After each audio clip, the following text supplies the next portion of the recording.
ಪ್ರೀತಿಯ ಸ್ನೇಹಿತರೆ, ನಿಮ್ಮೆಲ್ಲರಿಗೂ ನಮಸ್ಕಾರ. ನಿರ್ದೇಶಕ ಅನ್ನೋ ನಿರ್ದೋಷಕ ಈ ಒಂದು ಸಂಚಿಕೆಗೆ ತಮ್ಮೆಲ್ಲರಿಗೂ ಸ್ವಾಗತ ಸುಸ್ವಾಗತ. ಇದು ಚೆಲುವೆ ನಿನ್ನ ನೋಡಲು ಚಿತ್ರದ ತೆರೆಯ ಹಿಂದಿನ ಅಸಲಿ ಕಥೆಗಳು. ಸತ್ಯಮೇವ ಜಯತೆ.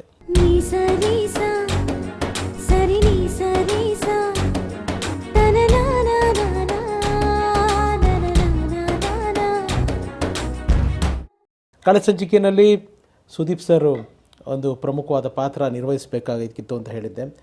ಅದರದ್ದು ಹಿನ್ನೆಲೆ ಸ್ವಲ್ಪ ಹೇಗೆ ಅವ್ರು ಏನಕ್ಕೆ ಮಾಡೋಕ್ಕಾಗಿಲ್ಲ ಅನ್ನೋದನ್ನು ಈ ಸಂಚಿಕೆಯಲ್ಲಿ ಹೇಳ್ಕೊಂಡು ಹೋಗ್ತಾ ಇದ್ದೀನಿ. ಸಿನಿಮಾ ಮುಹೂರ್ತ ಫಿಕ್ಸ್ ಆಗಿದ್ದು ಡಿಸೆಂಬರ್ 8, ಅದು ನಿಮಗೆ ಗೊತ್ತು, 2008. ನಾನು ಅದಕ್ಕೆ ಮುಂಚೆಯಿಂದ ಅಂದರೆ ಸುದೀಪ್ ಸರ್ ಅಂತ ಒಬ್ಬ ದೊಡ್ಡ ಸ್ಟಾರ್ಗೆ ಇಮಿಡಿಯೇಟಾಗಿ ಹೋಗಿ ನಿಮ್ಮ ಡೇಟ್ ಬೇಕು ಅಂತ ಕೇಳೋದಕ್ಕಾಗಲ್ಲ. ಇದಕ್ಕೆ ಪೂರ್ವ ತಯಾರಿ ತುಂಬ ದಿವಸಗಳಿಂದನೇ ಇತ್ತು. ಯಾಕೆಂದರೆ ನನಗೆ ನನ್ನ ಒಂದು ಏನು ಹೇಳ್ತಾರೆ ಕೇಬಲ್ ದಿನಗಳಿಂದನೂ ಅವರು ಆತ್ಮೀಯರಾಗಿದ್ದರು. ಅವ್ರು ನನಗೆ ಒಳ್ಳೇದು ಬಯಸ್ತಾಯಿದ್ರು.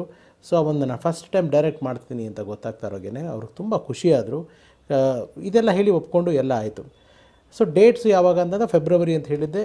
ಅಲ್ಲಿ ಏನಾಯಿತು, ಸುದೀಪ್ ಸರ್ ಆವಾಗ ತಾನೇ ಬಾಲಿವುಡ್ ಕಡೆ ಪ್ರಯಾಣ ಮಾಡಿದಂಥ ಸಮಯ. ಒಂದು ಸಿನಿಮಾ ಆಗಿತ್ತು, ಇನ್ನೊಂದು ರನ್ ಸಿನಿಮಾ ಅವರು ರಾಮ್ ಗೋಪಾಲ್ ವರ್ಮಾ ಸರ್ದು ರನ್ ಸಿನಿಮಾಗೆ ಕಮಿಟ್ ಆಗಿದ್ದರು. ಆ ರನ್ ಸಿನಿಮಾ ಡೇಟು ವರ್ಮಾ ಅವರು ಕೊಡ್ತಾ ಇರಲಿಲ್ಲ. ಅಂದರೆ ಅವ್ರದ್ದೇನೋ ಪ್ರೋಗ್ರಾಮ್ಗಳು ಹೆಚ್ಚು ಕಮ್ಮಿ ಆಗೋದು, ಯಾಕೆಂದರೆ ಅಮಿತಾಬ್ ಬಚ್ಚನ್ ಅವ್ರ ಜೊತೆ ಕಾಂಬಿನೇಷನ್ ಇತ್ತು ಆ ಸಿನಿಮಾ. ಸೊ ಅದು ಡೇಟ್ಸು ನಮಗೆ ಯಾವಾಗ ಅಂತ ಸುದೀಪ್ ಸರ್ ಕ್ಲಾರಿಟಿ ಸಿಗ್ತಿರಲಿಲ್ಲ. ಅಫ್ಕೋರ್ಸ್ ಪ್ರಯಾರಿಟಿ ಅದೇನೇ. ಯಾಕೆ ಅಂತಂದರೆ ನಮ್ಮದ್ರಲ್ಲಿ ಒಂದು ಗೆಸ್ಟ್ ರೋಲು, ಅದರಲ್ಲಿ ಒಂದು ಬಚ್ಚನ್ ಸರ್ ಜೊತೆಗೆ ಒಂದು ಮೇಜರ್ ರೋಲ್ ಮಾಡ್ತಿದ್ದರಿಂದ he was very sure and particular. ಅವ್ರು ಕಡಾಖಂಡಿತವಾಗಿ ಹೇಳಿದರು, ಚಿನ್ನ ಆ ಸಿನಿಮಾ ಡೇಟ್ಗಳು ನೋಡಿದ್ಮೇಲೆ ನಾನು ನಿಂಗೆ ಡೇಟ್ ಅಲೋಕೇಟ್ ಮಾಡ್ತೀನಿ ಅಂತಲೇ ಹೇಳಿದರು. ಬಟ್ ನನ್ನ ಬ್ಯಾಡ್ ಲಕ್ಕಿಗೆ ರಾಮ್ ಗೋಪಾಲ್ ವರ್ಮಾ ಸರು ನನ್ನ ಶೆಡ್ಯೂಲ್ ಹತ್ತಿರ ಬರ್ತಾಯಿದೆ, ಫೆಬ್ರವರಿ 1 ನಾನು ಡೇಟ್ ಬೇಕು ಅಂತ ಹೇಳಿದ್ದೀನಿ. ಸುದೀಪ್ ಸರ್ಗೇ ಅಲ್ಲಿ ಡೇಟ್ಗಳು ಸಿಗ್ತಾಯಿಲ್ಲ. ಅಂದರೆ ವರ್ಮಾ ಅವ್ರ ಕಡೆಯಿಂದ ಡೇಟು ಸಿಗ್ತಾಯಿಲ್ಲ. ಯಾವಾಗ ಅಂತ ಮಾತಾಡಿದಾಗ ಚಿನ್ನ ಇನ್ನೂ ಬಂದಿಲ್ಲ, ನಾನು ಹೇಳ್ತೀನಿ, ಬಂದ ತಕ್ಷಣ ನಾನೇ ಹೇಳ್ತೀನಿ, ನೀ ಟೆನ್ಷನ್ ತೊಗೊಬೇಡ. ನನಗೆ ಭಯ ಏನಂತಂದರೆ ಅಕಸ್ಮಾತು ಆ ಡೇಟು ನಮ್ಮ ಶೆಡ್ಯೂಲ್ ಡೇಟ್ಗೇ ಕ್ಲ್ಯಾಶ್ ಆಗಿಬಿಟ್ರೆ ಏನು ಕತೆ. ಈ ಕಡೆ ತುಂಬ ಜನ ಆರ್ಟಿಸ್ಟ್ಗಳು ಕಾಂಬಿನೇಷನು, ಮೇಜರ್ ಎಪಿಸೋಡ್ಸು, ಅದನ್ನು ನಾನು ಮಾಡಲೇಬೇಕಾಗಿತ್ತು. ಹೆಂಗೆ ಅಂತ ಗೊತ್ತಿಲ್ಲ. ಯಾವುದಕ್ಕೂ ಒಂದು ಬ್ಯಾಕಪ್ ಇರಲಿ. ಅಕಸ್ಮಾತ್ ಸುದೀಪ್ ಸರ್ದು ಆಗಲಿಲ್ಲ, ಅದೇ ಟೈಮ್ಗೆ ಡೇಟ್ ಕ್ಲ್ಯಾಶ್ ಆಗಿಬಿಡ್ತು ಅಂತಂದರೆ ನಾವು ಒಂದು ಬ್ಯಾಕಪ್ ಆಪ್ಷನ್ ಬಿ ಇಟ್ಕೋಬೇಕಲ್ಲ, ಅಥವಾ ಪ್ಲ್ಯಾನ್ ಬಿ ಇರಬೇಕಲ್ಲ ಅಂದ್ಬಿಟ್ಟು ದಕ್ಷಿಣ ಭಾರತದ ಇನ್ನೊಬ್ಬ ದೊಡ್ಡ ಸ್ಟಾರ್ ಚೆನ್ನೈಗೆ ನಾನು ಶ್ರೀಯುತರು ಅವ್ರ ಗಾಡಿನಲ್ಲೇ ಹೋದ್ವಿ. ಅವರೇ ಅರ್ಜುನ್ ಸರ್ಜಾ, ನಮ್ಮ ಕನ್ನಡದವರು, ಆ್ಯಕ್ಷನ್ ಕಿಂಗ್ ಅರ್ಜುನ್ ಸರ್ಜಾ. ಅವರ ಸ್ನೇಹಿತರು ಶಿವಾರ್ಜುನ್ ಅಂತ ಇದ್ದಾರೆ. ಈಗ ಧ್ರುವ ಸರ್ಜಾ ಅವ್ರ ಜೊತೆಗೂ ಅವರಿದ್ದಾರೆ. ಅವ್ರ ಮೂಲಕ ನಾನು ಶ್ರೀಯುತರು ಆ್ಯಂಡ್ ಶಿವಾರ್ಜುನು ಡ್ರೈವರು ಇಷ್ಟು ಜನ ಚೆನ್ನೈಗೆ ಹೋದ್ವಿ. ಬೆಳಗ್ಗೆನೇ ಇಲ್ಲಿಂದ ಬಿಟ್ವಿ, ಚೆನ್ನೈಗೆ ಹೋದ್ವಿ. ಚೆನ್ನೈಗೆ ಹೋಗಿ ಅರ್ಜುನ್ ಸರ್ಜಾ ಅವರ ಆಫೀಸ್ನಲ್ಲಿ ಅವ್ರಿಗೆ ಕತೆ ಹೇಳಿದೆ. ಕತೆ ಹೇಳ್ತಾ ಇರೋಂಗೆ ಅವರು, ನೀವು ಸ್ಕ್ರಿಪ್ಟೇ ತೊಗೊಂಬಂದಿಲ್ಲ, ಹಾಗೆ ಕತೆ ಹೇಳ್ತಿದ್ದೀರಾ, ಗುಡ್, ನನಗೆ ಇಷ್ಟ ಆಯಿತು ಈ ರೀತಿ ಅಂತ ಹೇಳಿದ್ರು. ಸರ್ ಥ್ಯಾಂಕ್ ಯು ಸರ್, ನೀವು ಮಾಡಿದ್ರೆ. ಅಂದರೆ ನನಗೇನಂತಂದರೆ ಶಿವಣ್ಣ ಅವ್ರ ಜೊತೆಗೆ ಒಂದು ರೇರ್ ಕಾಂಬಿನೇಷನ್ ಹಾಕೋಣ, ಒಂದು ಹೊಸ ಕಾಂಬಿನೇಷನ್ ಹಾಕೋಣ. ಒಂದು ಹೊಸ ಕಾಂಬಿನೇಷನ್ ಹಾಕಿದಾಗ ಸಿನಿಮಾಗೆಲ್ಲವೂ ಒಂದು ಆ್ಯಡೆಡ್ ಅಡ್ವಾಂಟೇಜ್ ಆಗುತ್ತೆ ಅನ್ನೋದೊಂದು ಪರಿಕಲ್ಪನೆ ಇದೆ. ಎಷ್ಟು ಸರಿ ತಪ್ಪು ನನಗೆ ಗೊತ್ತಿಲ್ಲ, ಬಟ್ ಸಿನಿಮಾ ದೊಡ್ಡದಾಗತ್ತೆ, ಕ್ಯಾನ್ವಸ್ ದೊಡ್ಡದಾಗತ್ತೆ ಅನ್ನೋ ಉದ್ದೇಶ. ಎಲ್ಲವೂ ಹೇಳಾದ್ಮೇಲೆ ಕತೆ ಬಗ್ಗೆ ಅವರೇನು ಚರ್ಚೆ ಮಾಡಲಿಲ್ಲ. ನನಗೆ ಮಧ್ಯಾಹ್ನದವರೆಗೂ ಟೈಮ್ ಕೊಡಿ ಅಂತ ಅರ್ಜುನ್ ಸರ್ ಹೇಳಿದ್ರು. ಸರಿ ಸರ್, ನೋ ಪ್ರಾಬ್ಲಮ್. ನಾವು ಅವ್ರ ಆಫೀಸಿಂದ ಆಚೆ ಬಂದು ಊಟ ಮಾಡಿಕೊಂಡು ಆಮೇಲೆ ಅರ್ಜುನ್ ಸರ್ಜಾ ಅವರು ತಿಳಿಸ್ತಾರೆ, ಆಯಿತು ನಾನು ಸಿನಿಮಾದಲ್ಲಿ ಮಾಡ್ತೀನಿ, ಆದರೆ ಅವತ್ತಿನ ದಿವಸದಲ್ಲಿ ಅವರು ಕೇಳಿದ ಮೊತ್ತ, ಅಂದರೆ ನಾವೊಂದು 15 to 18 ಡೇಸ್ ಏನು ಕೇಳಿದೆ, 15 ದಿವಸನೇ ಡೇಟ್ ಬೇಕಾಗಿದ್ದು, ಒಂದು 3 ಡೇಸ್ ಬಫರ್ ಅಕಸ್ಮಾತ್ ಹೆಚ್ಚು ಕಮ್ಮಿ ಆದರೆ ಅಂತ.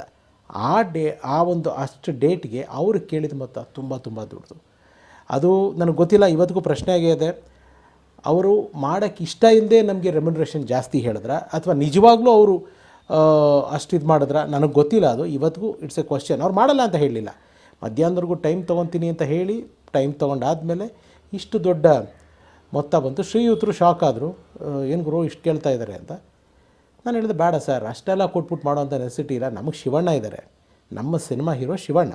ಆಮೇಲೆ ಸುದೀಪ್ ಸರ್ದು ಇನ್ನೂ ನಮಗೇನು ಕ್ಯಾನ್ಸಲ್ ಆಗಿಲ್ಲ, ವೆಯ್ಟ್ ಮಾಡೋಣ ರೀ ಅಂತ ಹೇಳಿಬಿಟ್ಟು ನಾವು ಅವರ ಮ್ಯಾನೇಜರ್ ಯಾರು ಶಿವಾರ್ಜುನ್ ಅಲ್ಲ, ಅಲ್ಲಿ ಚೆನ್ನೈ ಮ್ಯಾನೇಜರ್ ಯಾರೋ ಒಬ್ಬರು ಶಿವಾರ್ಜುನ್ ಅವ್ರು ಹೇಳಿ, ನಮ್ಮ ಕೈಯಲ್ಲಿ ಆಗೋದಿಲ್ಲ ಅಂತ ಹೇಳಿ ಬಂದೆ. ಆಮೇಲೆ ನನಗೆ ವಿಷಯ ಗೊತ್ತಾಗಿತ್ತು, ಒಂದು ಬಲ್ಲ ಮೂಲಗಳಿಂದ, ಯಾರು ಏನು ಅಂತ ಬೇಡ, ಈ ಹಿಂದೆ ಹೃದಯ ಅನ್ನೋ ಶಿವಣ್ಣ ಅವರ ಸಿನಿಮಾದಲ್ಲಿ ಕೂಡ ಅರ್ಜುನ್ ಸರ್ಜಾ ಅವರಿಗೆ ರಮೇಶ್ ಅರವಿಂದ್ ಅವ್ರು ಮಾಡಿರೋ ಪಾತ್ರನ ಕೇಳಿದ್ರಂತೆ. ಆವಾಗಲೂ ಕೂಡ ಏನೋ ಸಂವಾಟ್ ಇದೇ ಥರದಾಗಿ ಆ ಕಾಂಬಿನೇಷನ್ ಆಗಿಲ್ಲ, ಗೊತ್ತಿಲ್ಲ ನನಗೆ ಅದ್ರ ಬಗ್ಗೆ ಸ್ಪಷ್ಟವಾಗಿಲ್ಲ. ಬಟ್ ನನಗೆ ವಿಷಯ ಇದು ಬಂದಿದ್ದು. ಸೊ ಅರ್ಜುನ್ ಸರ್ಜಾ ಅವರು ಹೇಳಿದ ಆ ರೆಮ್ಯುನರೇಷನ್ ಜಾಸ್ತಿ ಅನ್ನೋದಕ್ಕಿಂತ ಹೆಚ್ಚಾಗಿ ಅಷ್ಟು ಕೊಟ್ಟು ಮಾಡಿಸೋ ನೆಸೆಸಿಟಿ ಇರಲಿಲ್ಲ ನಮ್ಮ ಪಿಕ್ಚರ್ಗೆ. This is the frank. ಯಾರಿಗೇನು ಹರ್ಟ್ ಆದರೂ ನಾನು ಅದನ್ನು ತಪ್ಪು ತಿಳ್ಕೊಳಕ್ಕೆ ಹೋಗಲ್ಲ. ಇದು ಸತ್ಯ ಮಾತಾಡ್ಬೇಕಾದ್ರೆ ಹೆದರಬಾರ್ದು. ಸರಿ, ಓಕೆ, ಫೈನ್, ಬಂದುಬಿಟ್ವಿ. ಸೊ ಜನವರಿ ಬಂತು, ಸಂಕ್ರಾಂತಿ ಆಯಿತು. ಇನ್ನು ಸುದೀಪ್ ಸರ್ಗೆ ಈ ಕಡೆ ಒಂದು ಫಾಲೋ ಅಪ್ ಮಾಡ್ತಾಯಿದ್ದೀನಿ. ಇನ್ನೂ ಇನ್ನೂ ಬಂದಿಲ್ಲ, ನಾನು ಹೇಳ್ತೀನಿ. ಯಾವಾಗ ಫೆಬ್ರವರಿ ಹತ್ತಿರ ಬರ್ತಾಯಿದೆ, ಜನವರಿ ಮುಗಿತಾ ಇದೆ, ಎಲ್ಲರಿಗೂ ಟೆನ್ಷನ್ ಸ್ಟಾರ್ಟ್ ಆಯಿತು. ಯಾಕೆಂದರೆ ಇದನ್ನು ಕನ್ಫರ್ಮ್ ಆಗ್ತಾಯಿಲ್ಲ ಸುದೀಪ್ ಸರ್ದು. ಈ ಕಡೆ ಒಂದು ಆ ಆರ್ಟಿಸ್ಟ್ ಒಬ್ಬರು ಒಂದು ದಿವಸ 2 ದಿವಸ ಬಂಚಲ್ಲಿ ಅಡ್ಜಸ್ಟ್ ಮಾಡ್ಬೋದು ಸ್ನೇಹಿತರೆ, ಬಟ್ ಹೋಲ್ ಸ್ಕೆಡ್ಯೂಲಲ್ಲಿ ಅದು ನಾನು ಅಡ್ಜಸ್ಟ್ ಮಾಡೋಕ್ಕೆ ಆಗ್ತಾ ಇರಲಿಲ್ಲ. ಯಾಕೆಂತಂದರೆ ಅವ್ರಿಗಿರೋ ತುಂಬ ಸೀನ್ಸ್ಗಳಿತ್ತು. ಇನ್ಫ್ಯಾಕ್ಟ್ ಈ ಒಂದು ಪರ್ಟಿಕ್ಯುಲರ್ ಪೋರ್ಷನ್ ಏನು ನಾವು ನೆನಪಿರಲಿ ಪ್ರೇಮ್ ಅವ್ರ ಮನೆ ಪೋರ್ಷನ್ ಮಾಡಿದ್ದೀವಿ, ಇದನ್ನು ತುಂಬ ಹುಡುಕ್ದೆ. ಇಲ್ಲಿ ಎಲ್ಲ ಕಡೆನೂ ನಾನು ಸಾಕಷ್ಟು ಹುಡುಕ್ದೆ. ಫಾರಿನ್ ಮ್ಯಾಚಿಂಗ್ ಇಂಟೀರಿಯರ್ ಮನೆ ಬೇಕು ಅಂತ. ಕೆಲವು ಮನೆ ಚೆನ್ನಾಗಿತ್ತು, ಅವ್ರು ಪರ್ಮಿಷನ್ ಕೊಡಲಿಲ್ಲ. ಕೆಲವು ಮನೆಗಳು ಚೆನ್ನಾಗಿಲ್ಲ. ಸ್ವಿಚ್ ಬೋರ್ಡಿಂದ ಹಿಡಿದು ಮಿಸ್ಟೇಕ್ಗಳು ಗೊತ್ತಾಗ್ಬಿಡುತ್ತೆ, ಜನಗಳು ಕಂಡುಹಿಡಿದು ಬಿಡ್ತಾರೆ ಅನ್ನೋ ಭಯ ನನಗೆ. ಆವಾಗ ಜೇಡ್ ಗಾರ್ಡನ್ನಲ್ಲಿ ಒಂದು ವಿಲ್ಲಾ, ಅಂದರೆ ನಮ್ಮ ಹೊಸ ಏರ್ಪೋರ್ಟ್ ರೋಡಲ್ಲಿ ಜೇಡ್ ಗಾರ್ಡನ್ ಅಂತ ಒಂದು ರೆಸಾರ್ಟ್ ಇದೆ, ಅಲ್ಲಿ ಹೋಗಿ ಲೊಕೇಶನ್ ನೋಡಿದೆ. ಅದರದ್ದು ವಿಜುವಲ್ಸ್ ಹಾಕ್ತೀನಿ, ನಾನು ಲೊಕೇಶನಾಗಿ ನೋಡ್ಕೊಂಬಂದಿದ್ದು. ಅಲ್ಲಿಗೆಲ್ಲ ಪ್ರಾಪರ್ಟೀಸ್ಗಳನ್ನ ತುಂಬಿಸಿ ಅದನ್ನು ಒಂದು ಫಾರಿನ್ ಮನೆ ಥರ ಇದು ಮಾಡಿದ್ವಿ. ತುಂಬ ಜನ ಚೆಲುವೇನಿ ನೋಡಿದಾಗ ಇವಾಗ ಚರ್ಚೆಗಳಾಗ್ತಾ ಇದೆ, ಕಮೆಂಟ್ಗಳಲ್ಲಿ ಎಲ್ಲ ಬರ್ತಾ ಇದೆ. ಡಬ್ಬಾ ಫಿಲಮ್ ಬಗ್ಗೆ ಮಾತಾಡ್ತಾ ಇದೆಯಾ, ನೀನೇ ಸೂಪರ್ ಹಿಟ್ ಸಿನಿಮಾ ಕೊಟ್ಟಿದೆಯಾ, ಕ್ಯಾಮ್ರಾ ಹಿಡ್ಕೊಂಡು ಬಂದಿದೆಯಾ, ಬೇರೆ ನೀವು ಡೈರೆಕ್ಟರ್ ಅದೊಂದು ಕ್ಯಾಮ್ರಾ ಹಿಡ್ಕೊಳ್ದೆ ಇನ್ನೇನು ಕಲ್ಲು ಹಿಡ್ಕೊಂಡು ಬರೋದಕ್ಕಾಗುತ್ತೆ. ಕಾಮನ್ ಸೆನ್ಸ್ ಇಲ್ಲದೆ ಮಾತಾಡ್ತಾರೆ ಕೆಲವರು. ಜೇಡ್ ಗಾರ್ಡನ್ ಅಲ್ಲಿ ಹೋಗಿ ಲೊಕೇಶನ್ ಫೈನಲೈಸ್ ಮಾಡಿದ್ವಿ. ಎಲ್ಲವೂ ಆಯಿತು. ಅದಕ್ಕೇನೇನು ಪ್ರಾಪರ್ಟೀಸ್ ಬೇಕು ಅಂತೆಲ್ಲ ಡಿಸೈಡ್ ಮಾಡಿದ್ವಿ. ತುಂಬ ಜನ ನಾನು ಅಲ್ಲದೆ ಹೇಳಕ್ಕೆ ಬಂದೆ, ಟ್ರ್ಯಾಕ್ ಡೈವರ್ಟ್ ಆಯಿತು. ಫಸ್ಟ್ ಹಾಫು ತುಂಬ ಚೆನ್ನಾಗಿತ್ತು, ಸೆಕೆಂಡ್ ಹಾಫು ಒಂದು ಮನೆಯಲ್ಲಿ ರಿಸ್ಟ್ರಿಕ್ಟ್ ಆಗೋಯಿತು. ಅದು ಬೋರ್ ಆಗೋಗುತ್ತೆ ಸಿನಿಮಾ. I accept it. ನಾನು ಖಂಡಿತ ಯಾವುದು ಕೂಡ ನೀವು ಹೇಳೋ ಪಾಸಿಟಿವ್ ಆಗಿರೋ ವಿಚಾರಗಳನ್ನ ನಾನು ಅದು ಸರಿಗಿಲ್ಲ ಅಂತ ಹೇಳೋ ವಾದನೆ ಮಾಡ್ತಾಯಿಲ್ಲ. ನಾನು ಫಸ್ಟು ಹೇಳಿದ್ದೀನಿ, ಈಗಲೂ ಹೇಳ್ತಿದ್ದೀನಿ, ಈ ಸಿನಿಮಾ ಹಿಟ್ಟು ಅಂತ ಕೂತ್ಕೊಂಡು ನಾನು ಇಲ್ಲಿ ಮಾತಾಡ್ತಾಯಿಲ್ಲ. ಆದರೆ ಒಂದು ಹಿಟ್ ಸಿನಿಮಾ ಆಗಲಿ, ಒಂದು ಫ್ಲಾಪ್ ಸಿನಿಮಾ ಆಗಲಿ, ಅದರ ತೆರೆ ಹಿಂದಿರೋ ಕಥೆಗಳು ಹೇಳೋದಷ್ಟೇ ಈ ಕಾರ್ಯಕ್ರಮದ ಉದ್ದೇಶ. ಆಮೇಲೆ ನನ್ನ ಮೇಲೆ ಶ್ರೀಯುತರು ತುಂಬ ಕಳಂಕಗಳನ್ನ ಹಾಗೆ ಹಾಕಿ ಸವರಿ ಮೆತ್ತಿ ಅಜ್ಜಿಬಿಟ್ಟಿದ್ದಾರೆ. ಆ ಶ್ರೀಯುತರ ಕಳಂಕಗಳು ನನ್ನ ಮೇಲೆ ಮಾಡಿರೋದು ಏನು ಅಂತ ನಾನು ತೊಳ್ಕೊತಾ ಇಲ್ಲ, ಅದನ್ನು ಬಿಡಿಸೇಳೋ ಪ್ರಯತ್ನ ಅಷ್ಟೇ. ಮತ್ತೊಮ್ಮೆ ನಿಮ್ಮ ಗಮನಕ್ಕೆ ತುಂಬ ಜನಕ್ಕೆ ಫೀಲ್ ಮಾಡಿದ್ರು ಮನೆ ಒಳಗಡೆ ಸಿಕ್ಕಾಕೊಂಡ್ಬಿಡ್ತು ಪಿಕ್ಚರು. ಅಫ್ಕೋರ್ಸ್ ಹೌದು, ನಾನೇ ಹೇಳ್ತೀನಿ. ಯಾಕೆಂತಂದರೆ ಫಸ್ಟ್ ಹಾಫಲ್ಲಿ ನೀವು ಅಷ್ಟೆಲ್ಲ ಲೊಕೇಶನ್ನು ಅಷ್ಟು ನೋಡಿದವರು ಸೆಕೆಂಡ್ ಹಾಫಲ್ಲಿ ಇಮಿಡಿಯೇಟಾಗಿ ಒಂದು ಮನೆಗೆ ಬಂದಿದ್ದು. ಸ್ಕ್ರಿಪ್ಟಲ್ಲಿ ಫಸ್ಟ್ ಇದ್ದಿದ್ದು ಕೂಡ ಅದೇನೇ. ಖಂಡಿತ ನಾನು ಮೊದಲು ಸ್ಕ್ರಿಪ್ಟಲ್ಲಿ ಏನೋ ಬೇರೆ ಇತ್ತು ಅಂತ ಹೇಳ್ತಿಲ್ಲ. ಯಾಕೆಂತಂದರೆ ಬಜೆಟ್ನು ತಲೆಯಲ್ಲಿ ಇಟ್ಕೊಂಡೇ ಸ್ಕ್ರಿಪ್ಟ್ ಮಾಡಿದ್ದು ನಾನು. ಎಲ್ಲವೂ ನಾವು ಹಂಗೆ ಕೂತ್ಕೊಂಡು ಮಾಡೋದಕ್ಕಾಗೋದಿಲ್ಲ ಅಂತ. ಬಟ್ ಆದರೆ ನನ್ನ ಬ್ಯಾಡ್ ಲಕ್ಕಿಗೆ ಏನಾಗೋಯಿತು, ಏನು ನಾನು ಆ ಕನಸಿನ ಮನೆ ಕಂಡಿದ್ದೆ, ಮನೆ ದೊಡ್ಡದಾಗಿದ್ದಾಗ ಬ್ಲಾಕ್ಸ್ಗಳು ತುಂಬ ಇರುತ್ತೆ. ಬ್ಲಾಕ್ಸ್ಗಳು ತುಂಬ ಇದ್ದಾಗ ಸೀನ್ಸ್ಗಳು ಬೇರೆ ಬೇರೆ ಬರುತ್ತೆ. ಇದು ತುಂಬ ಚಿಕ್ಕ ಮನೆ, ನಿಮ್ಗೆ ತೋರಿಸ್ತೀನಿ ನೋಡಿ ಆ ಮನೆ ಹೆಂಗಿದೆ ಅಂತ.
ಆ ಮನೆಯಲ್ಲಿ ನಾನು ತುಂಬ ಸೀನ್ಗಳು ಮಾಡಬೇಕಾಗಿತ್ತು. ಕೆಲವೆಲ್ಲ ರಿಪಿಟೇಟಿವ್ ಅನ್ನಿಸ್ತು. ಅದು ಒಪ್ಕೋತೀನಿ ನಾನು ಅದನ್ನು ಇಲ್ಲ ಅಂತಲೇ ಹೇಳ್ತಾ ಇಲ್ಲ. ಇದೆಲ್ಲ ತೆರೆ ಹಿಂದೆ ನಡೆದಿರುತ್ತೆ ಸ್ನೇಹಿತರೆ. ಇದನ್ನು ಸಿನಿಮಾ ರಿಲೀಸ್ ಟೈಮ್ನಲ್ಲಿ ಬೇಕಾಗಿಲ್ಲ ಹೇಳಿದ್ರು ನಾನು ಅದೆಲ್ಲ ಆನ್ಸರಬಲ್ ಅಲ್ಲ. ಸ್ಕ್ರೀನ್ ಮೇಲೆ ಏನು ಬಂದಿದೆ ಅದು ಆನ್ಸರಬಲ್. ಇವಾಗ ರಿಲೀಸ್ ಆಗಿ 15-18 ವರ್ಷ ಆಗಿದೆ. ಇವಾಗ ಅದರ ಹಿಂದಿರೋ ಅಸಲಿ ವಿಚಾರಗಳನ್ನ ನಿಮಗೆ ತಿಳಿಸುವಂಥ ಪ್ರಯತ್ನ. ಯಾರೋ ಒಬ್ಬರಿಗೆ ನಿರ್ದೇಶನ ಮಾಡಬೇಕು ಅಂತಿರೋರಿಗೆ ಇದು ನೋಡಿ, ಒಂದು ಸಿನಿಮಾ ಹಿಂದೆ ಇಷ್ಟೆಲ್ಲ ಪರಿಶ್ರಮ ಇರುತ್ತಾ, ಇಷ್ಟು ಸತ್ಯಗಳಿರುತ್ತಾ ಅಂತ ಗೊತ್ತಾದರೆ ನಾನು ಈ ಪ್ರೋಗ್ರಾಮ್ ಮಾಡಿದ್ದಕ್ಕೂ ಸಾರ್ಥಕ. ಸೊ ಹಾಗಾಗಿ ಮನೆ ಚಿಕ್ಕ ಸಿಕ್ತು, ಬಟ್ ಫಾರಿನ್ ಮನೆ ಥರ ಇತ್ತು ಅದು. ನನಗಿರೋ ಸೆಟಪ್ ಆಫ್ ಆರ್ಟಿಸ್ಟ್ಗೆ ಆ ಮನೆ ತುಂಬ ಚಿಕ್ಕದು. ನಾನು ಕಥೆಯಲ್ಲಿ ನಾನೇ ಮಾತಾಡ್ತೀನಿ ಮೈನಸ್ ಪಾಯಿಂಟ್ಗಳನ್ನ. ಅಷ್ಟು ದೊಡ್ಡ ಒಬ್ಬ ಬಿಸ್ನೆಸ್ ಮ್ಯಾಗ್ನೆಟ್ ಮನೆ ಅಂತ ಹೇಳ್ತೀವಿ, ಇಟ್ಸ್ ವೆರಿ ಸ್ಮಾಲ್. ಅದೆಲ್ಲ ಯಾರು ಕಾಣುತ್ತೆ? ಇದನ್ನೆಲ್ಲವೂ ಒಬ್ಬ ನಿರ್ದೇಶಕ ಆದವು ನಾನು ಕಾಂಪ್ರಮೈಸ್ ಆಗೇ ಮಾಡಿದ್ದೀನಿ. ಈಗ ಹೇಳ್ತಾರಲ್ಲ ಶ್ರೀಯುತರು, ಎಲ್ಲ ತಗ್ಗಿ ಬಗ್ಗೆ ನಡಿಬೇಕು, ಇವೆಲ್ಲ ತಗ್ಗಿ ಬಗ್ಗೆನೇ ನಡೆದಿದ್ದೀನಿ. ಅಲ್ಲಿ ಶರಣ್ ಅವ್ರು ಬೇಕಾದಾಗ ಇಲ್ಲ ಬೇಡ ಶರಣ್ ಅಂದಾಗ ಅಲ್ಲೂ ತಗ್ಗಿ ಬಗ್ಗೆ ನಡೆದಿದ್ದೀನಿ. ಇಲ್ಲಿ ಈ ಪೋರ್ಷನ್ನಲ್ಲಿ ಸಾಧು ಅವ್ರು ಬೇಕಾಗಿತ್ತು, ಇಲ್ಲ ರೆಮ್ಯುನರೇಷನ್ ಜಾಸ್ತಿ ಆಗುತ್ತೆ ಅಂದಾಗ ಅಲ್ಲೂ ತಗ್ಗಿ ಬಗ್ಗೆ ನಡೆದಿದ್ದೀನಿ. ಮನೆ ಹಂಗೆಲ್ಲ ಕೊಡ್ಸೋದಕ್ಕಾಗಲ್ಲ, ಇಷ್ಟೇ ಇವಾಗ ಇಲ್ಲಿರೋದು ಇದೆ ಅಲ್ಟಿಮೇಟ್, ಇಲ್ಲೇ ಮಾಡಬೇಕು ಅಂತ ಹೇಳಿದಾಗ ಇಲ್ಲೂ ಕೂಡ ನಾನು ತಗ್ಗಿ ಬಗ್ಗೆ ನಡೆದಿದ್ದೀನಿ. ಎಲ್ಲೂ ಇಲ್ಲ ನನಗೆ ಹಂಗೆ ಬೇಕು ಹಂಗೆ ಮಾಡಬೇಕು ಅಂತ ನಾನು ಹಠದಲ್ಲಿ ಕೂತವನೇ ಅಲ್ಲ. ಇದು ಮತ್ತೊಮ್ಮೆ ಶ್ರೀಯುತರ ಗಮನಕ್ಕೆ ತರ್ತಾಯಿದ್ದೀನಿ. ಸೊ ಇಷ್ಟೆಲ್ಲ ಮಾಡಿ ಎಲ್ಲ ಆಗೋ ಅಷ್ಟೊತ್ತಿಗೆ ಜನವರಿ 27-28 ಆಗೋಯಿತು. ಸುದೀಪ್ ಸರ್ದು ಇನ್ನೂ ಡೇಟ್ ಕನ್ಫರ್ಮ್ ಆಗಿಲ್ಲ. ನನಗೆ ಮೆಸೇಜ್ ಮಾಡ್ತಾಯಿದ್ದೀನಿ, ಅವರು ರಿವರ್ಟ್ ಮಾಡ್ತಾಯಿದ್ದಾರೆ. ಹೋಗಿ ಮಾತಾಡಿದೆ, ಇನ್ನೂ ಕ್ಲಾರಿಟಿ ಸಿಕ್ಕಿಲ್ಲ. ನಾನು ಹೇಳಿದೆ ಸರ್ ನನಗೆ ಹಿಂಗಿದೆ, ಇಲ್ಲ ಏನೋ ಒಂದು ಬ್ಯಾಲೆನ್ಸ್ ಮಾಡೋಣ, ಅಡ್ಜಸ್ಟ್ ಮಾಡೋಣ, ಟೆನ್ಷನ್ ಆಗಬೇಡ. ಇಲ್ಲ ಸರ್ ಶಿವಣ್ಣನೂ ಕೇಳ್ತಾ ಇದ್ದಾರೆ, ನನಗೆ ಗೊತ್ತಿಲ್ಲ ಏನು ಮಾಡಬೇಕು ಅಂತ. ಆ ಸಂದರ್ಭದಲ್ಲಿ ಸರಿಯಾಗಿ ಶ್ರೀಯುತರಿಗೆ ನಮ್ಮ ಸೂರಪ್ಪ ಬಾಬು ಅವರು ನನಗೂ ಬಹಳ ಆತ್ಮೀಯರು, ಬಾಬಣ್ಣ ಅವರು ಒಂದು ಜೊತೆಯಾಗಿ ನೆನಪಿರಲಿ ಪ್ರೇಮ್ ಅವರ ಒಂದು ಗೌತಮ್ ಅನ್ನೋ ಸಿನಿಮಾಗೆ ಅವರು ಜವಾಬ್ದಾರಿ ತೊಗೊಂಡಿದ್ರು, ಅದನ್ನು ನೋಡ್ಕೊತಾಯಿದ್ರು. ಪ್ರೇಮ್ ಅವ್ರು ಮಾಡಿದ್ರೆ ಹೇಗಿರುತ್ತೆ ನೋಡಿ, ಡೆಸ್ಟಿನಿ ಹೇಗೆ ಅಂತ. ಗಣೇಶ್ ಆ್ಯಂಡ್ ಪ್ರೇಮ್ ಅವ್ರ ಕಾಂಬಿನೇಷನ್ ಸಿನಿಮಾ ಮಾಡಬೇಕು ಅಂತ ಮೊದಲ ಆಸೆ ಇದ್ದಿದ್ದು. ಆವಾಗ ಪ್ರೇಮ್ ಅವರು ಕಾಂಬಿನೇಷನ್ ಮಾಡೋಕ್ಕಾಗಲ್ಲ ಅಂತ ಹೇಳಿದ್ರು. ಈಗ ಈ ಸಿನಿಮಾದಲ್ಲಿ ಅವರ ಮ್ಯಾನೇಜರ್ ಒಬ್ಬರು ನಾಯ್ಡು ಅಂತ ಇದ್ರು, ಅವಾಗ ಅವ್ರ ಮೂಲಕ ಪ್ರೇಮ್ ಅವ್ರನ್ನ ಅಂದರೆ ಸೂರಪ್ಪ ಬಾಬು ಇವರೆಲ್ಲ ರೆಫರ್ ಮಾಡಿದ್ರು. ಆಕಾಶ್ ಆಡಿಯೋದಲ್ಲಿ ಅವರು ಗೌತಮ್ ಡಬ್ಬಿ ಮಾಡೋಕ್ಕೆ ಬಂದಿದ್ದರು. ಆವಾಗ ಹೋಗಿ ಮಾತಾಡಿ ಕತೆ ಹೇಳಿ ಅಂತ ಹೇಳಿದ್ರು. ಅವರು ಕತೆ ಹೇಳಿದಾಗ ಪ್ರೇಮ್ ಅವರು ಅದೇ ಹೇಳಿದ್ದು, ಶಿವಣ್ಣ ಅವ್ರಿಗೆ ಬೈಯೋ ಸೀನ್ ಇರಬಾರ್ದು, ನನಗೆ ಅವರಿಗೆ ಹೊಡೆದಾಟದೆಲ್ಲ ಇರಬಾರ್ದು, ಆ ಥರದ್ದಿದ್ದರೆ ಇಲ್ಲ, ಆ ಥರದ್ದಿಲ್ಲ ಅಂತ ಹೇಳ್ಬಿಟ್ಟು. ನನಗಿನ್ನೂ ಸುದೀಪ್ ಸರ್ದು ಏನೂ ಬಂದಿಲ್ಲ, ಬಟ್ ಒತ್ತಡ ಸ್ನೇಹಿತರೆ, ನನಗಿದ್ದಿದ್ದು ಒತ್ತಡ ಇವತ್ತು ಯಾರಿಗದು ನಿಜವಾದ ಒಬ್ಬ ಡೈರೆಕ್ಟ್ರುಗಳಿಗೆ ಅರ್ಥ ಆಗುತ್ತದು. ಅಷ್ಟು ಒತ್ತಡ ಕೊಟ್ಟರು. ಹೆಚ್ಚು ಕಮ್ಮಿ ಆಗಿಬಿಟ್ರೆ ಫುಲ್ ನಿಂತಲೆ ಮೇಲೆ ಬಂದ್ಬಿಡುತ್ತೆ, ಡೇಟ್ ಇದಾಗೋಗ್ಬಿಡುತ್ತೆ, ಇನ್ನು ಯಾವಾಗಲೂ ಇದಾಗೋಗ್ಬಿಡುತ್ತೆ. ನಂಗೆ ಸುದೀಪ್ ಸರ್ ಒಂದು ಆ ಮೆಸೇಜ್ಗೆ ಆ ಫೋನ್ಗೆ ಶಬರಿಕಾದಂಗೆ ಕಾಯ್ತಿದ್ದೆ. ಪಾಪ ಅವ್ರಿಗೆ ಅಲ್ಲಿಂದ ಕ್ಲಾರಿಟಿ ಸಿಕ್ಕಿಲ್ಲ. ಸುದೀಪ್ ಸರ್ ಏನು ಹೇಳ್ತಿಲ್ಲ, ನಾನು ಸುದೀಪ್ ಸರ್ ಏನು ಹೇಳೋಕ್ಕೆ ಹೋಗಿಲ್ಲ. ಅಷ್ಟರಲ್ಲಿ ಶ್ರೀಯುತರು ಮಾತಾಡಿ ಎಲ್ಲ ಮಾಡಿ ನನಗೆ ಗೊತ್ತಿಲ್ಲದೆ ಏನಲ್ಲ, ನನಗೆ ಗೊತ್ತಿದ್ದೇನೆ. ಕೈ ಬೊಂಬೆ ಆಗಿಬಿಟ್ಟೆ ನಾನು, ಪರಿಸ್ಥಿತಿಯ ಕೈಗೊಂಬೆ ಆಗಿಬಿಟ್ಟೆ, ಕೆಲವಾರು ವ್ಯಕ್ತಿಗಳ ಕೈಗೊಂಬೆ ಆಗಿಬಿಟ್ಟೆ. ನನ್ನ ಕನಸನ್ನು ಬಲಿ ಒಂದೊಂದಾಗೆ ಕೊಟ್ಕೊಂಡು ಬಂದೆ. ಹೀಗೆ ಸುದೀಪ್ ಸರ್ ಮಾಡಬೇಕು ಅಂತಿದ್ದ ಕನಸು ಬಲಿ ಕೊಡುವಂಥ ಸಂದರ್ಭ ಬಂತು. ಶ್ರೀಯುತರು ನೆನಪಿರಲಿ ಪ್ರೇಮ್ ಅವ್ರಿಗೆ ಒಂದಿಷ್ಟು ಮೊತ್ತ ಅಡ್ವಾನ್ಸು ಕೊಟ್ಬಿಟ್ರು. ಸರಿ ಇನ್ನೇನು ಮಾಡ್ತೀರಾ, ಆಮೇಲೆ ನನಗೂ ಮನೆಯಲ್ಲೆಲ್ಲ ಸಮಾಧಾನ ಮಾಡಿದ್ರು. ಇಲ್ಲ ಹೋಗಲಿ, ಸಿನಿಮಾ ಅಷ್ಟು ನೀನು ಅಡಮೆಂಟ್ ಆಗಿರೋಕ್ಕಾಗಲ್ಲ, ಫಸ್ಟ್ ಸಿನಿಮಾ ಒಂದು ಹೆಚ್ಚು ಕಮ್ಮಿ ಆದರೆ ಏನು ಮಾಡೋಕ್ಕಾಗತ್ತೆ, ಡೇಟ್ ಫುಲ್ ಸ್ಕೆಡ್ಯೂಲೇ ಹೋಗ್ಬಿಡುತ್ತೆ, ನಿನ್ನ ತಲೆ ಮೇಲೆ ಕಟ್ಬಿಡ್ತಾರೆ, ಮಾಡೋಕ್ಕೆ ಹೋಗ್ಬೇಡ ಅಂತೆಲ್ಲ ಹೇಳಿದ್ರು. ನನಗೆ ಅವತ್ತಿನ ದಿನಗಳಲ್ಲಿ ನಮ್ಮ ಒಂದು ಡೈಲಿ ರೊಟೀನಲ್ಲಿ ಒಂದು ಅಭ್ಯಾಸ ಆಯಿತು. ಎವ್ರಿ ವೀಕೆಂಡ್ ಸ್ಯಾಟರ್ಡೆ ಸಂಡೇ ನಾನು ಚಾಲೆಂಜಿಂಗ್ ಸ್ಟಾರ್ ದರ್ಶನ್ ಅವ್ರ ಮನೆಗೆ ಹೋಗ್ತಿದ್ದೆ. ಅದು BTM ಅವ್ರ ಲೇಔಟಲ್ಲಿ ಅವ್ರ ಮನೆ ಇದ್ದಾಗಿಂದ ಹಿಡಿದು ರಾಜರಾಜೇಶ್ವರಿ ನಗರಕ್ಕೆ ಶಿಫ್ಟ್ ಆದಾಗ ಆ ಮನೆಯೆಲ್ಲ ನೋಡಿದ್ದೇ ನಾವು. ಅವ್ರು ತೊಗೊಬೇಕು ಅಂತಂದಾಗ ಬಿಡಿ, ಅದು ಬೇರೆ ಕತೆ. ಎವ್ರಿ ವೀಕೆಂಡ್ ಅಲ್ಲಿ ಹೋಗ್ತಾಯಿದ್ದೆ. ಅದು ಒಂದು ಭಾನುವಾರ ಇವರಿಗೆ ಅಡ್ವಾನ್ಸ್ ಕೊಟ್ಟಾದ ನೆಕ್ಸ್ಟ್ ಡೇ ನಾನು ಶೂಟಿಂಗ್ ಸ್ಟಾರ್ಟ್ ಆಗಿ ಇನ್ನೂ ಇದು ಸಮಯ 2-3 ದಿವಸ ಇದೆ ಅಂತ ಕಾಣುತ್ತೆ. ಶೂಟಿಂಗ್ ಸ್ಟಾರ್ಟ್ ಆಗಿ 2-3 ದಿವಸ ಇದೆ, ಅಷ್ಟೊತ್ತಿಗೆ ಆಲ್ರೆಡಿ ಅಡ್ವಾನ್ಸ್ ಎಲ್ಲ ಕೊಟ್ಟಾಗಿದೆ, ಕಮಿಟ್ ಆಗಿ ಹೋಗಿದ್ದೀವಿ. ದರ್ಶನ್ ಸರ್ ಮನೆ RR ನಗರದ ಹತ್ರ ಹೋಗಿ ನನ್ನ ಕಾರ್ ನಿಲ್ಲಿಸ್ದೆ. ನನ್ನ ಕಾರ್ ನಿಲ್ಲಿಸ್ತಾ ಇರೋವಾಗೇನೆ ಇಳ್ಕೊಂಡು ಹೋಗಬೇಕು, ನೋಡಿದ್ರೆ ನಮ್ಮ ಕಿಚ್ಚ ಸುದೀಪ್ ನನಗೆ ಫೋನ್. ಆ ಫೋನ್ ನೋಡಿಬಿಟ್ಟು ನಾನು ಏನು ಹೇಳಲಿ, ನನಗೆ ಸುದೀಪ್ ಸರ್ ಫೋನ್ ಮಾಡಿದ್ದಾರೆ. ನಾನು ಫೋನ್ ಎಷ್ಟೊತ್ತಾದರೂ ಒಳಗಡೆ ಹೋಗಲಿಲ್ಲ. ದರ್ಶನ್ ಸರ್ ನಾನು ನೋಡೋದಕ್ಕೆ ಒಳಗಡೆ ಹೋಗಲಿಲ್ಲ. ಅವ್ರ ಮನೆ ಬಾಲ್ಕನಿ ಹತ್ರ ದರ್ಶನ್ ಸರ್ ಬಂದು ನಾನು ಕಾರ್ ಹತ್ರ ಆಚೆ ನಿಂತ್ಕೊಂಡು ಮಾತಾಡ್ತಾಯಿದ್ದೀನಿ. ಫೋನಲ್ಲಿ ಮಾತಾಡ್ತಾನೆ ಇದ್ದೀನಿ. ಮಾತಾಡ್ತಿರ್ಬೇಕಾದ್ರೆ ಬಾಲ್ಕನಿಯಿಂದ ದರ್ಶನ್ ಅವ್ರು ಬಂದು ಹಿಂಗೆ ಕೇಳಿದ್ರಿ, ಒಳಗಡೆ ಬಂದಿಲ್ಲ. ಬಂದೆ ಒಂದು ನಿಮಿಷ. ನನ್ನ ಮುಖದಲ್ಲಿರೋ ಆತಂಕ ಅವ್ರಿಗೆ ಗೊತ್ತಾಯಿತು, ನನ್ನ ಮುಖದಲ್ಲಿರೋ ಆ ಟೆನ್ಷನ್ ಅವ್ರಿಗೆ ಗೊತ್ತಾಯಿತು. ಇದೆಲ್ಲ ಗೊತ್ತಾದ ಮೇಲೆ ನನಗೆ ಅವತ್ತು ಸುದೀಪ್ ಸರ್ ಮಾತಾಡಿದ್ದು ಫೋನಲ್ಲಿದೆಯಲ್ಲ, ಅವಾಗೆ ನಮಗೆಲ್ಲ ಈ ಬುದ್ಧಿಗಳಿಲ್ಲ, ರೆಕಾರ್ಡಿಂಗ್ ಮಾಡ್ಕೊಳ್ಳೋ ಬುದ್ಧಿಗಳಿಲ್ಲ. ಅವತ್ತು ಅಫ್ಕೋರ್ಸ್ ಆ ಫೋನ್ಗಳೆಲ್ಲ ರೆಕಾರ್ಡಿಂಗ್ದೂ ಇರಲಿಲ್ಲ. ಸುದೀಪ್ ಸರ್ ಹತ್ರ ಏನು ಮಾತಾಡಿದೆ, ನನ್ನ ಅವತ್ತಿನ ಆ ಸ್ಥಿತಿ, ಆ ಪರಿಸ್ಥಿತಿ ನೇರವಾಗಿ ಕಂಡಿದ್ದು ಚಾಲೆಂಜಿಂಗ್ ಸ್ಟಾರ್ ದರ್ಶನ್ ಅವರು ನನಗೆ ಯಾವ ರೀತಿ ಸಮಾಧಾನ ಮಾಡಿದ್ರು, ಅವರು ನನಗೆ ಒಂದು ಸಿನಿಮಾ ನಿರ್ದೇಶಕ ಹಿಂಗೆ ಕುಗ್ಗೋದಾಗ ಒಬ್ಬ ನಿರ್ದೇಶಕನ ಹೇಗೆ ಎತ್ತಿದ್ರು, ಇವೆಲ್ಲವೂ ಮುಂದಿನ ಸಂಚಿಕೆಯಲ್ಲಿ ಇದ್ದಿದ್ದಂಗೆ ನೇರವಾಗಿ ನಿಮಗೆ ಹೇಳ್ಕೊಂಡು ಬರ್ತೀನಿ. ಯಾರೋ ಒಬ್ಬರು ಕಮೆಂಟ್ ಮಾಡಿದ್ದಾರೆ, ನೀವೆಷ್ಟು ರೆಮ್ಯುನರೇಷನ್ ತೊಗೊಂಡ್ರಿ, ಶಿವಣ್ಣ ಅವರೆಷ್ಟು ರೆಮ್ಯುನರೇಷನ್ ತೊಗೊಂಡ್ರಿ, ಅದೆಲ್ಲ ತಿಳಿಸಿ ಅಂತ. ಐ ಥಿಂಕ್ ಅದೆಲ್ಲ ನೆಸೆಸಿಟಿ ಇಲ್ಲ ಅನಿಸುತ್ತೆ. ನಮ್ಮ ರೆಮ್ಯುನರೇಷನ್ನು ಏನು ತೊಗೊಂಡ್ವಿ, ಎಷ್ಟು ತೊಗೊಂಡ್ವಿ ಅದು ಬೇಕಾಗಿಲ್ಲ. ಆದರೆ ಆ ರೆಮ್ಯುನರೇಷನ್ ವಿಚಾರಗಳಲ್ಲಿ ಶ್ರೀಯುತರು ನಡ್ಕೊಂಡಿರೋ ರೀತಿಗಳಂತೂ ತಿಳಿಸ್ಲೇಬೇಕು, ತಿಳಿಸ್ತೀನಿ.